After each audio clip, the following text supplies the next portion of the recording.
Good morning class. This is the fourth video of chapter number 6. Today we will discuss about some other examples of chemical changes. So let's start. Our topic is rusting. What is rusting?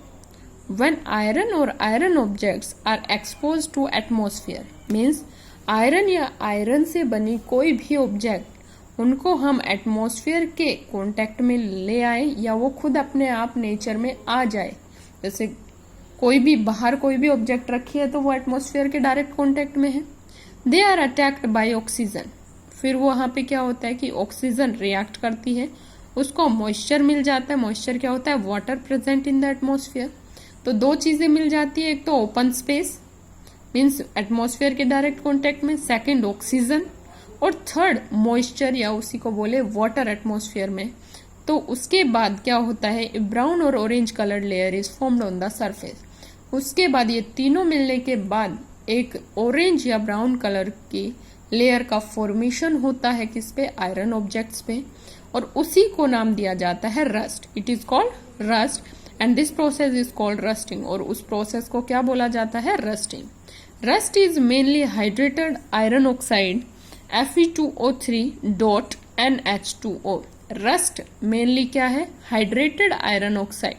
Hydrated iron oxide, hydrated क्यों बोला? क्योंकि H2O water के molecules हैं। Iron oxide का ये formula है, इसलिए हम रस्ट जो होता है मेनली क्या होता है उनको बोल सकते हैं हाइड्रेटेड आयरन ऑक्साइड। ठीक है, और फॉर्मूला पूछा जाए रस्ट का तो ये आता है आपका Fe2O3.NH2O।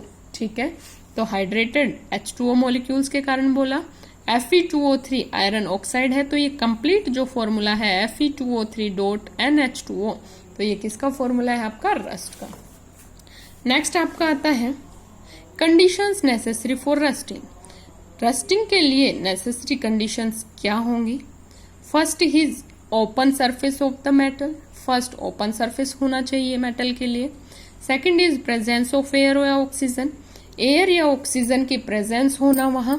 Next is presence of moisture. Moisture का प्रेजेंट होना। ये तीनों चीजें अगर जहां पे भी प्रेजेंट है और आयरन ऑब्जेक्ट है तो वहां क्या होगी? रस्टिंग होगी ही होगी। अब हार्म्स ऑफ रस्टिंग, कि रस्टिंग हार्मफुल क्यों है?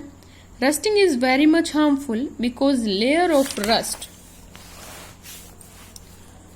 of rust formed over the surface of iron objects is brittle and separates away from the surface। Means जो रस्ट है जिनको हम हिंदी में बोलते हैं जंग लगना आयरन ऑब्जेक्ट्स पे, तो वो क्या कर देता है? उसको ब्रिटल मीन्स उसको सॉफ्ट बना देता है। हम कह सकते हैं कि जंग क्या कर लेता है कि सारे मेटल को डिस्ट्रॉय कर देता है। In this way iron objects get hole, उसमें होल्स हो जाते हैं, cavities and rough surface means उसमें दरार हो जाती है, रफ सरफेस बन जाता है। Iron is used in making bridges, ships, trucks, cars and other objects. Iron हर चीजों में यूज होता है। The monetary loss due to rusting is huge. इसलिए क्योंकि आयरन का हर चीजों में यूज हो रहा है, और जहां एटमॉस्फेयर हो, जैसे ऑक्सीजन की प्रेजेंस हो गई, ओपन सरफेस प्रेजेंस हो गई उसकी, और एयर, वाटर, इन चीजों की, तीनों चीजों की प्रेजेंस जहां पे भी हुई वहां रस्टिंग हो जाएगी। तो अगर आयरन से हर चीजें बनी हुई है और इन पे रस्टिंग हो गई तो हम देखो कि कितना हार्मफुल रस्टिंग हमारे लिए, रस्टिंग कितना हार्मफुल है। ठीक है, नेक्स्ट है कि प्रिवेंशन ऑफ रस्टिंग, कि रस्टिंग को कैसे रोका जा सकता है। The following methods are generally used to prevent rusting of iron objects. Means ये नीचे जो मेथड्स बताए गए हैं ये इन सभी से हम आयरन ऑब्जेक्ट्स की रस्टिंग को रोक सकते हैं। First is by coating the surface of iron objects with a thin film of oil और ग्रीस। मीन्स ऑयल और ग्रीस की कोटिंग लगा के, ऑयल और ग्रीस का यूज करके हम रस्टिंग को रोक सकते हैं। Next by coating the surface with paint, एक पेंट करके ऑब्जेक्ट्स पे, तब हम रोक सकते हैं। इसमें देखिए coating prevents rusting because moist air cannot come in the contact of iron object. This is the reason that iron objects are painted frequently. कि हम पेंट क्यों करते हैं आयरन ऑब्जेक्ट्स को? क्योंकि जब आयरन ऑब्जेक्ट्स पे हम पेंट करते हैं तो उस पर एक कोटिंग आ जाती है, और वो कोटिंग क्या करती है कि मॉइस्ट एयर को आयरन ऑब्जेक्ट्स के कांटेक्ट में नहीं आने देता। मींस मॉइस्ट एयर और जो आयरन ऑब्जेक्ट है उसके बीच में वो क्या बन जाती है, एक लेयर बन जाती है पेंट की, जो उनको कांटेक्ट में नहीं आने देती और रस्टिंग रुक जाती है। नेक्स्ट आता है by the process of galvanisation. एक प्रोसेस होता है गैल्वेनाइजेशन, उसके थ्रू भी हम रस्टिंग को रोक सकते हैं। अब गैल्वेनाइजेशन क्या है? A layer of metal such as aluminium और zinc is deposited over the surface of iron object. कि एक मेटल के ऊपर एक लेयर, जैसे कि या तो एल्यूमिनियम की या जिंक की, आयरन ऑब्जेक्ट्स के ऊपर ये जिंक या एल्यूमिनियम की लेयर डिपॉजिट होना गैल्वेनाइजेशन प्रोसेस के थ्रू। लेकिन गैल्वेनाइजेशन प्रोसेस में मेनली किसकी डिपॉजिट होती है? जिंक की लेयर आयरन ऑब्जेक्ट्स के ऊपर, तो वो क्या कहलाता है आपका? गैल्वेनाइजेशन। एल्यूमिनियम होता है, उसको हम और प्रोसेस के नाम से जानते हैं, मेनली तो हमारा गैल्वेनाइजेशन है कि जिंक की प्लेटिंग करना या जिंक की लेयर लगाना आयरन ऑब्जेक्ट्स पे, उस प्रोसेस को नाम क्या देते हैं? गैल्वेनाइजेशन। क्लियर? तो पूछा जाए गैल्वेनाइजेशन प्रोसेस में किस मेटल का यूज होता है आयरन ऑब्जेक्ट्स के ऊपर, तो आप बोलेंगे जिंक। नेक्स्ट है गैल्वेनाइज्ड आयरन, या शॉर्ट में बोलते GI pipes are used in our homes to carry water. Mean GI pipes use होते हैं किसमें? हमारे घरों में, जिससे हम वाटर वगैरह कैरी करते हैं, मीन जो पाइप्स होते हैं। Galvanising prevents rusting of iron object. Galvanising क्या करती है? आयरन ऑब्जेक्ट्स की रस्टिंग को रोकती है, प्रिवेंट करती है। नेक्स्ट है ह्यूज लॉस टू शिप। अब शिप्स में रस्टिंग कैसे इफेक्ट करती है, देखिए। We know that ships are made of iron and a big part of ship always remain inside the sea water. हमें ये पता है कि शिप्स किससे बनी होती है? आयरन से, और उसका मेन जो पार्ट होता है, मीन्स ज्यादा से ज्यादा पार्ट उसका किसमें प्रेजेंट होता है? सी वाटर में, मीन्स सी वाटर के कांटेक्ट में रहता है। तो उसको वाटर भी मिल गया, ओपन स्पेस भी मिल गया और ऑक्सीजन भी मिल गई। Which contains A number of dissolve salt. अब उसमें जो सी वाटर में हमें पता है कि सोल्ट का प्रेजेंस होती है वो मैक्सिमम होती है।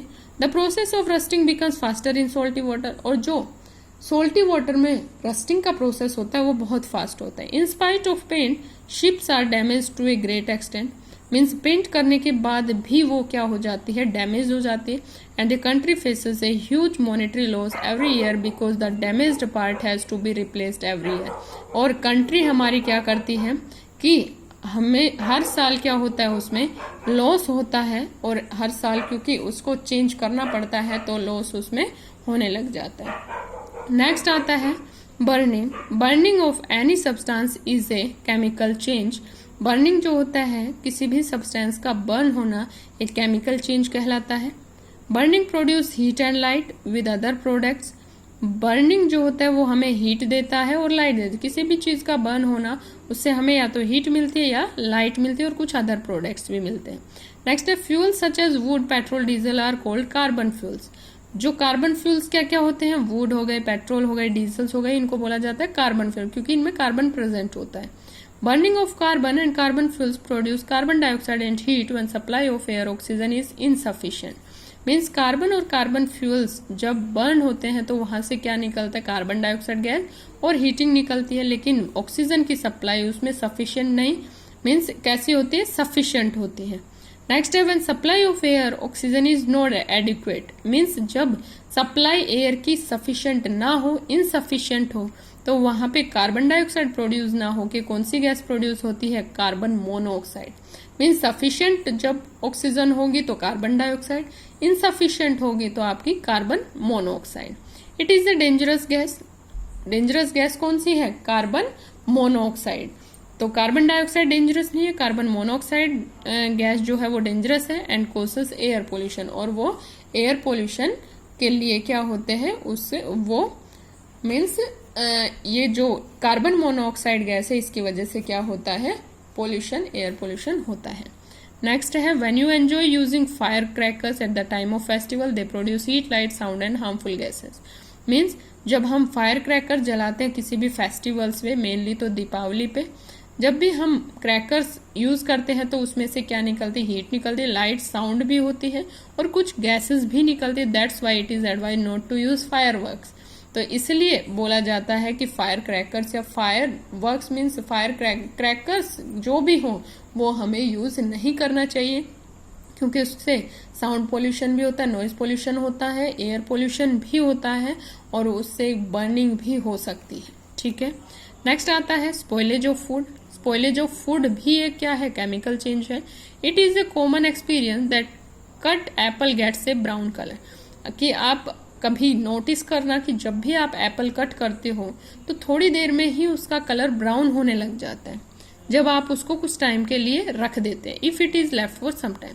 Colour change also occurs in case of potato and brinjals when they are left for some time after cutting। ऐसे कलर चेंजमेंट पोटैटो में भी दिखते हैं, ब्राउन कलर हो जाता है। ब्रिंजल भी ब्राउन कलर के हो जाते हैं जब हम उनको कट करके थोड़े टाइम के लिए रख देते हैं। If they are kept for hours, अगर उनको बहुत ज्यादा घंटों तक ऐसे रख दिया, दे आर स्पॉइल्ड, वो खराब हो जाते हैं, हमारे यूज के नहीं रहते। Food is also spoiled, so spoilage of food is a chemical change. अब वो यूज का ही नहीं रहा, हमारे लिए वो स्पॉइल हो चुका है, तो वो एक फिजिकल चेंज होगा या केमिकल चेंज, क्योंकि उसमें नए सब्सटेंस की फॉर्मेशन हो चुकी है जो हमारे बॉडी के लिए सही नहीं है, इसलिए हम बोलते हैं कि उसको फूड पॉइजनिंग हो गया, ये चीज है, तो वो केमिकल चेंज है। तो यहाँ पे स्पॉइलेज ऑफ फूड किस में आता है, आपका केमिकल चेंज में। क्लियर। तो रस्टिंग, बर्निंग और स्पॉइलेज ऑफ फूड, ये तीनों भी आपके क्या है, केमिकल चेंजेस। लास्ट टॉपिक है आपका इस चैप्टर का, क्रिस्टलाइजेशन। क्रिस्टलाइजेशन क्या होता है? Crystallisation is a process to obtain a substance from its solution in pure state. Means ऐसा प्रोसेस जिसमें से एक सॉल्यूशन में से उसके क्रिस्टल मीन्स सॉल्यूशन में से एक सब्सटेंस को प्योर स्टेट में एक्सट्रैक्ट कर लिया जाए या निकाल लिया जाए, ऐसा प्रोसेस कहलाता है आपका क्रिस्टलाइजेशन। एक एक्टिविटी देख लेते हैं। To prepare the crystals of copper sulphate, क्या करना है आपको, कॉपर सल्फेट के क्रिस्टल्स को प्रिपेयर करना है। मेथड देखिए, take some water in a beaker, कुछ वाटर लीजिए, थोड़ा वाटर लीजिए बीकर में, and add a few drops of dilute sulphuric acid to it, और फिर आपको क्या ऐड करना है, डाइल्यूट सल्फ्यूरिक एसिड उस बीकर में। Heat it when starts to boil, means जब तक हीट करिए जब तक वो वाटर बॉइल होना स्टार्ट ना हो जाए। Add a small amount of copper sulphate powder to it, फिर उसमें कॉपर सल्फेट पाउडर ऐड करिए, एंड स्टीर इट कंटिन्यूसली, और फिर उनको क्या करते रहिए, आप ऐड भी करते रहिए और उसको ग्लास रोड की हेल्प से स्टीर करते रहिए, हिलाते रहिए। Go on adding copper sulphate powder till no more powder is dissolved, जब तक उसको ऐड करते जाइए जब तक हम उसमें और ज्यादा, उसमें मीन्स और ज्यादा कॉपर सल्फेट मिक्स होना बंद ना कर दे। Filter the solution in another beaker, फिर फिल्टर पेपर की हेल्प से उसको फिल्टर करिए, and keep it undisturb for 2 और 3 आवर्स, और फिर उसको एज इट इज कहाँ रखना है, 2-3 घंटे के लिए अनडिस्टर्ब रख देना है। ऑब्जर्वेशन, फिर आप क्या नोटिस करेंगे, crystals of copper sulphate are form, जो कॉपर सल्फेट पाउडर जो मिक्स किया था उसमें जब 2-3 घंटे बाद देखेंगे तो उसके क्रिस्टल्स फॉर्मेशन हो जाएगी। Result, process of crystallisation is a physical change. तो क्रिस्टल्स मीन्स हाँ तो कॉपर सल्फेट पाउडर है, उससे उसके क्रिस्टल्स बने।